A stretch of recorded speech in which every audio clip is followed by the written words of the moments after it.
And now we're going to the sacred cow of save money. And in 1971, President Nixon took the dollar off the gold standard, basically took the world off the gold standard, and money was no longer money. So people are no longer saving money. So just to reiterate again, this is $300, what an ounce of gold was worth in the year 2000. So Kim, lift that. Okay.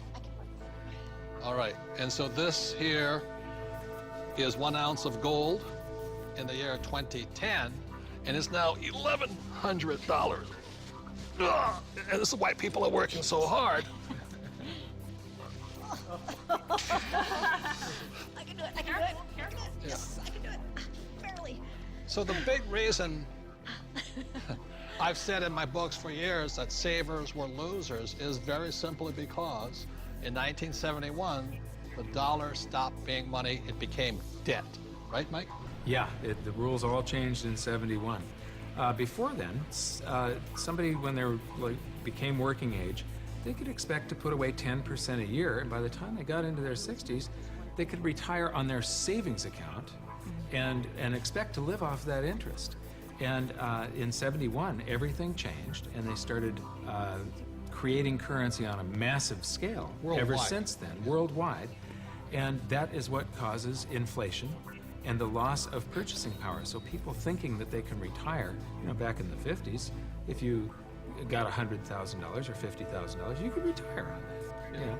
So for my mom and dad, you know, the World War II generation, the industrial age generation, it was very smart to save money. For our generation, the baby boom generation and on, saving money could be the most stupid thing you can do because the system is stealing your wealth through the very thing you work for, called money, which is not money anymore.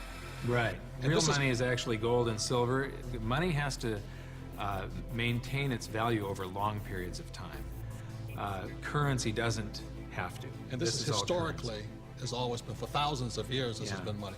5,000 years, this has been the predominant currency. It became money when somebody minted it into coins in Lydia in about 680 BC.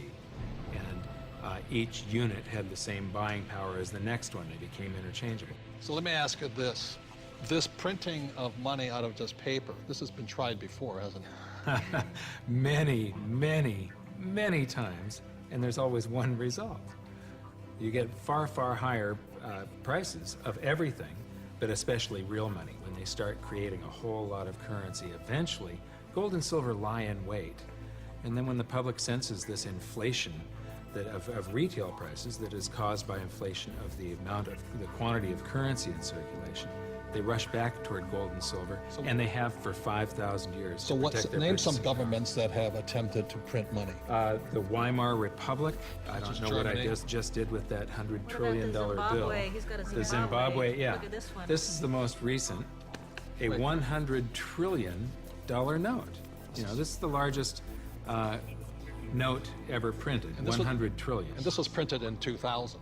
Yeah, but when Zimbabwe was created as a country, when it went from Rhodesia to Zimbabwe, they were, the Zimbabwean dollar was on parity with the US dollar. One US dollar was the same as a Zimbabwe dollar.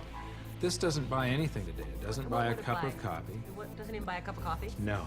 In fact, they have ruined it by putting ink on it. You can't write you can't write a list, so it would have been more valuable at this point if it was blank. Right. See, the Greeks did the same thing when they started clipping coins. They just take the silver off of it. The Romans tried it, the English tried it, the Germans tried it, the Chinese tried it, and now the US is trying it. Yep. And so that's why saving money is probably the biggest mistake you could make right now, because today money is no longer money. It's now debt. I can vouch for that because my leg is now numb.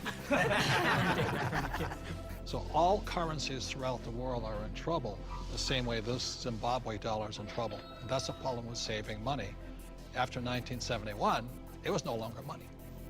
More than 70% of all the currency on the planet is US dollars. If the US dollar goes, the world goes with it. I'm preparing by getting fully diversified. I buy both gold and silver.